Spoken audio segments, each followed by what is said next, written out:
হেই বন্ধুরা, I am Iron Man. I am iron man. এই dialogue থেকে শুরু হয়েছিল মার্ভেল সিনেম্যাটিক ইউনিভার্সের জার্নি।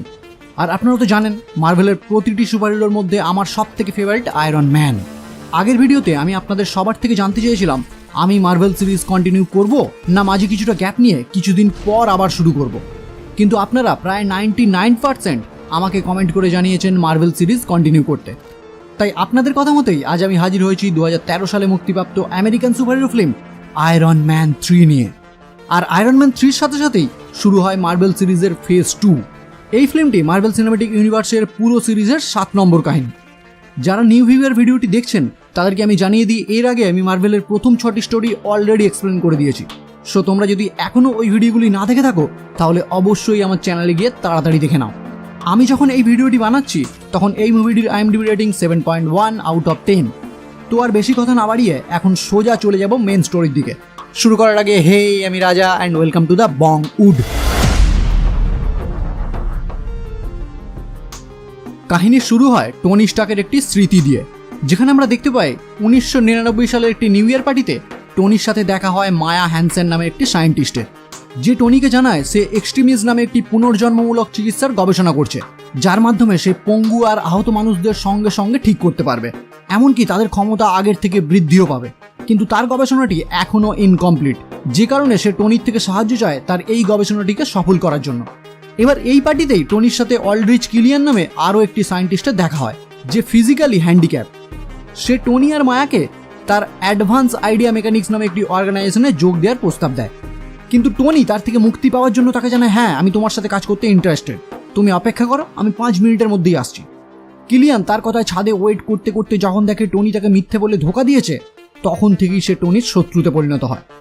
এবার এখান থেকে কাহিনী ফিরে আসে বর্তমানে, মানে 1912 ডিসেম্বরে, যেখানে আমরা দেখতে পাই নিউ ইয়ার হামলা, মানে লোকি আর চিতোরিয়ানের সাথে লড়াইয়ের পর প্রায় 7 মাস অতিক্রম হয়ে গেলেও সেই কথা টনি কিছুতেই ভুলতে পারে না। সে ঘুমের মধ্যেও ওইসব ছবি বারবার দেখতে থাকে, এমনকি এই একই কারণে তার প্যানিক অ্যাটাক হতে শুরু করে। আর ঠিকমতো ঘুমোতে না পারার কারণে ধীরে ধীরে শারীরিকভাবেও দুর্বল হয়ে পড়ে। তাই সে ডিসাইড করে যদি ভবিষ্যতে আরও এইরকম কোনো হামলা হয় তার আগেই তাকে রেডি থাকা উচিত। তাই সে দিন রাত জেগে আয়রন ম্যান স্যুটের একটি পুরো টিম রেডি করে ফেলে, যার নাম দেয় সে আয়রন লেজেন্ড, যেগুলি তার আগের তৈরি স্যুটের থেকে অনেক বেশি আধুনিক। ঠিক এই টাইমে পৃথিবীর কিছু জায়গায় একটি টেররিস্ট গ্রুপ বোম বিস্ফোরণের মাধ্যমে হামলা করা শুরু করে, যার পিছনের মূল হাত ছিল ম্যান্ডারিন নামে একটি সন্ত্রাসবাদী। কিন্তু কোনো গোয়েন্দা সংস্থাই এই হামলা তদন্ত করতে পারছিল না স্বচ্ছ ফরেন্সিক প্রমাণের অভাবে।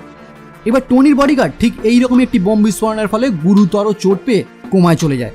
যদিও এটি বোম বিস্ফোরণ না, একটি মানুষ অস্বাভাবিকভাবে সেখানে ব্লাস্ট হয়ে চারিদিকে পুরোপুরি ধ্বংস করে দেয়, যেটাকে একটি টেররিস্ট অ্যাটাক বলে চালিয়ে দেওয়া হয়।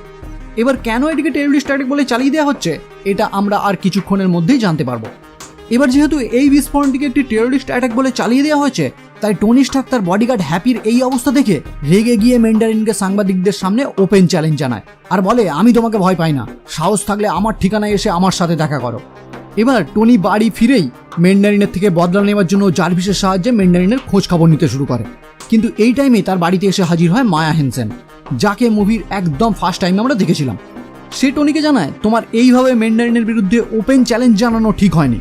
ঠিক এই টাইমে পেপারও সেখানে এসে টনিকে জানায়, হ্যাঁ আমরা এখান থেকে কিছুদিনের জন্য অন্য কোথাও শিফট করব, যে কথায় টনি একদমই রাজি হয় না।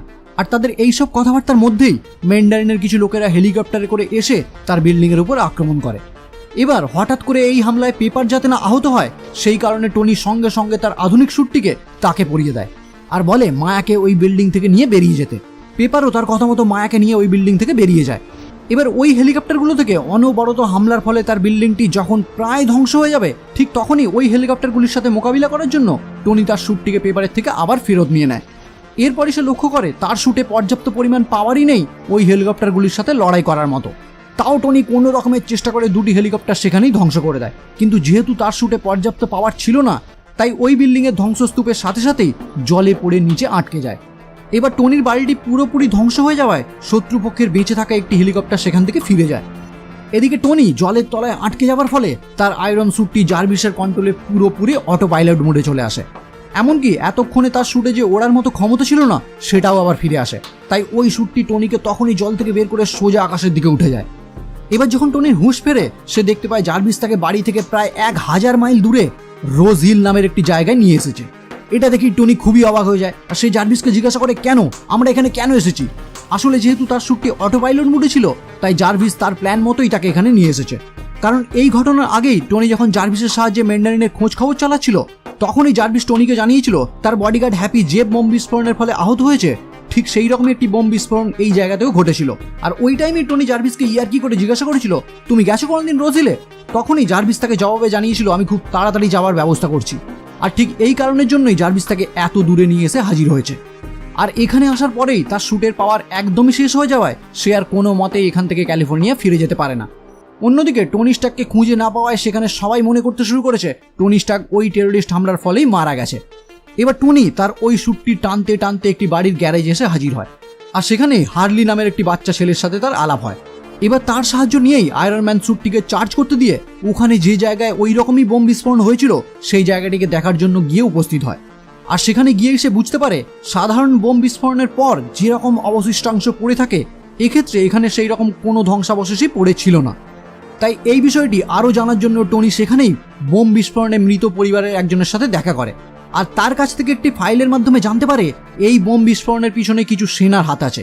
কিন্তু ফাইল থেকে আরও কিছু জানার আগেই তার উপর একটি মেয়ে হঠাৎ করেই অ্যাটাক করে বসে। আর এখানেই টনি প্রথমবার এক্সট্রিমিস্টের সাক্ষী হয়, কারণ সে লক্ষ্য করে মেয়েটি সাধারণের থেকে পুরোপুরি আলাদা।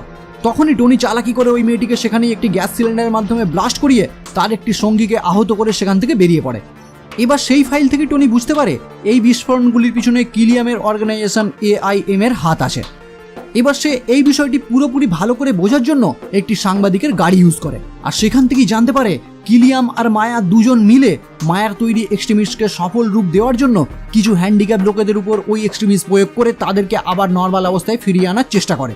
কিন্তু তাদের তৈরি এই এক্সট্রিমিস্টের ফর্মুলা পুরোপুরি ঠিক না হওয়ার কারণে এটি প্রয়োগ করার পরে অনেকেই এর পাওয়ার সহ্য না করতে পেরে সঙ্গে সঙ্গে ব্লাস্ট হয়ে যায়। এখানেই টনির কাছে পরিষ্কার হয়ে যায় চারিদিকে এত ব্লাস্ট হওয়ার পিছনে আসলে এই এক্সট্রিমিস্টদেরই হাত। কিন্তু এখানে তার কাছে এখনো পরিষ্কার ছিল না তাহলে ম্যান্ডারিনের ভূমিকা কি। তাই সে হার্লির সাহায্য নিয়ে জার্ভিসের সাথে কথা বলে ম্যান্ডারিনের লোকেশন ট্র্যাক করে ফেলে। কিন্তু এখনও তার আয়রন স্যুটটি চার্জ না হওয়ার ফলে টনি কিছু ছোটোখাটো গেজেট তৈরি করে বেরিয়ে পড়ে ফ্লোরিডার মায়ামির উদ্দেশ্যে।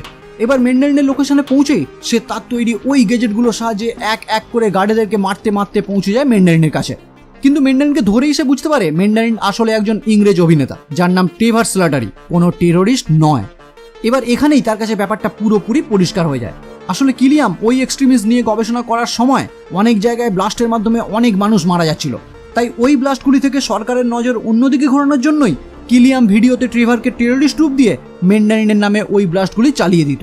কিন্তু ট্রেভারের সাথে কথা বলার সময় কিলিয়ামের একটি লোক এসে টনিকে আটক করে ফেলে আর একটি জায়গায় বন্দি করে রাখে।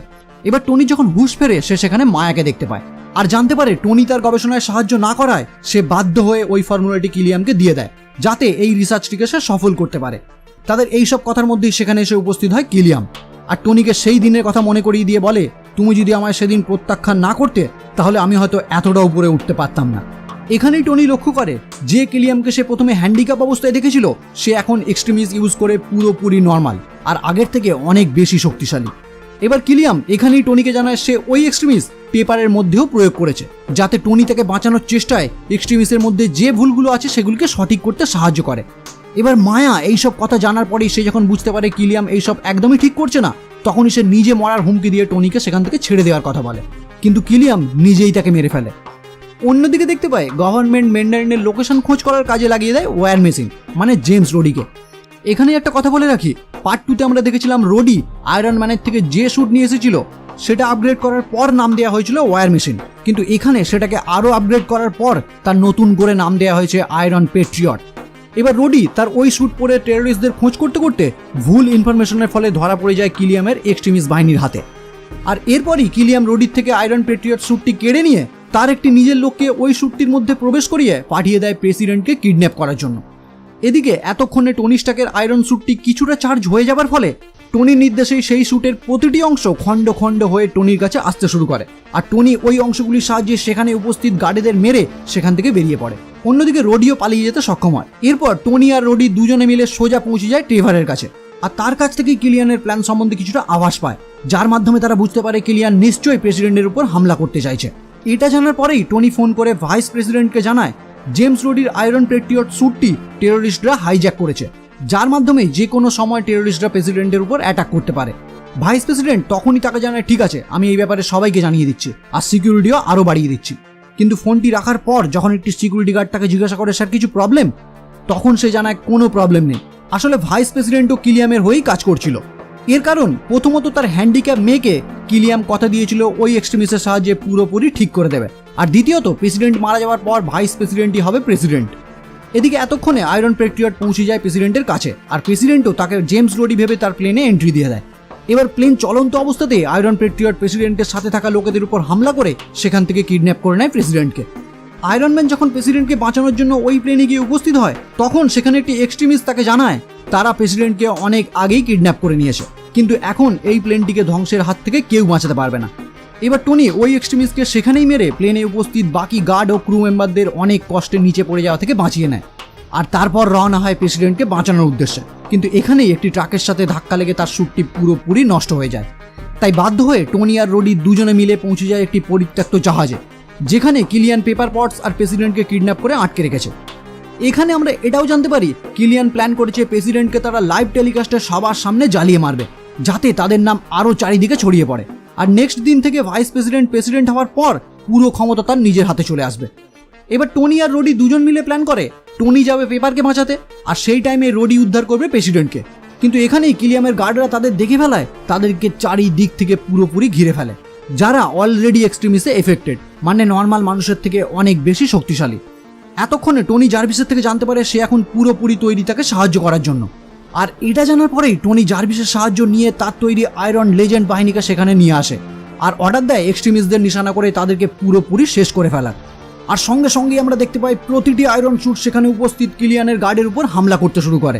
এই ফাঁকে রোডি পৌঁছে যায় প্রেসিডেন্টের কাছে, আর তাকে সেখান থেকে উদ্ধার করে বেরিয়ে পড়ে সেফ জায়গার উদ্দেশ্যে। এদিকে টনি পেপারকে বাঁচাতে গিয়েও ব্যর্থ হয়, আর পেপার অনেকটা উঁচু থেকে নিচে জ্বলতে থাকা আগুনের মধ্যে পড়ে যায়। এই টাইমেই তার সাথে মুখোমুখি হয় কিলিয়ান, ফলে দুজনের মধ্যে শুরু হয় লড়াই। যেহেতু কিলিয়ান এক্সট্রিমিস্টে এফেক্টেড, তাই আয়রন ম্যান তার ক্ষমতার সাথে কিছুতেই পেরে উঠছিল না, আর কিলিয়ান এক এক করে আয়রন ম্যানের এক একটি স্যুট নষ্ট করে দিচ্ছিল। কিন্তু লাস্ট টাইমে আমরা দেখতে পাই আয়রন ম্যান তার তৈরি মার্ক 42 স্যুটটি কিলিয়ানকে পরিয়ে দেয়, আর জার্ভিসকে অর্ডার দেয় স্যুটটিকে পুরোপুরি ধ্বংস করে ফেলার জন্য। মার্ক 42 ব্লাস্ট হওয়ার পরেও আমরা দেখতে পাই কিলিয়ান এখনও পুরোপুরি মারা যায়নি, তাই আহত অবস্থাতেও সে আবারও টনির উপর হামলা করতে আসে। কিন্তু এই টাইমে আমরা দেখতে পাই পেপার সেখানে হাজির হয়ে কিলিয়ানকে মেরে টনিকে বিপদের হাত থেকে রক্ষা করে। এবার এখানে প্রশ্ন হলো, পেপার অত উঁচু থেকে আগুনের মধ্যে পড়ে গিয়েও কিভাবে বেঁচে গেল? আসলে কিলিয়ান তাকে কিডন্যাপ করার পর যেহেতু তার উপর এক্সট্রিমিস্ট প্রয়োগ করেছিল, তাই পেপারও এখন সাধারণের থেকে অনেক বেশি শক্তিশালী হয়ে উঠেছিল। এই কারণেই অত উঁচু থেকে আগুনের মধ্যে পড়েও সে বেঁচে গিয়েছিল। এখানেই টনি পেপারকে দেখে খুশি হয়ে তার তৈরি আয়রন লেজেন্ডের সমস্ত স্যুটগুলি সেখানে নষ্ট করে ফেলে। এখান থেকে সিন চেঞ্জ হয়, আর আমরা দেখতে পাই ভাইস প্রেসিডেন্ট ও মেন্ডারিনের অ্যাক্টিং করতে থাকা টেভার, তাদের দুজনকেই গ্রেপ্তার করা হয় তাদের কাজের জন্য। এতদিনে হ্যাপিও কোমা থেকে জেগে উঠেছে, আর টনি তার জিনিয়াস মাইন্ড কাজে লাগিয়ে পেপারের উপর ইনজেক্ট করা এক্সট্রিমিস্টের খারাপ দিকগুলো স্থিতিশীল করে পেপারকে বিপদ থেকে মুক্ত করেছে।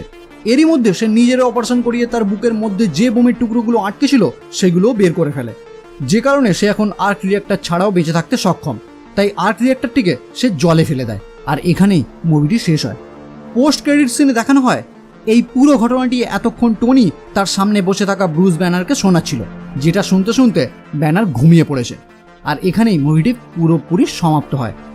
আমি চেষ্টা করেছি খুব অল্প টাইমের মধ্যে এই পুরো গল্পটি আপনাদের কাছে তুলে ধরার। এই কারণে যদি কোনো ঘটনা তোমাদের বুঝতে অসুবিধা হয় তাহলে অবশ্যই সেটা কমেন্ট করে জানাতে ভুলো না। আমি চেষ্টা করব রিপ্লাই করে তোমাদেরকে সেই ঘটনাটি এক্সপ্লেন করে দেওয়ার। তো বন্ধুরা, কেমন লাগলো আজকের ভিডিও? যদি ভালো লাগে তাহলে অবশ্যই লাইক করো, কমেন্ট করো, শেয়ার করো, আর এই রকম ভিডিও সবার আগে পেতে চ্যানেলটি অবশ্যই সাবস্ক্রাইব করে বেল আইকনটি ক্লিক করে দিও। তো দেখা হচ্ছে পরের ভিডিও নিয়ে, আর ততক্ষণের জন্য বাই।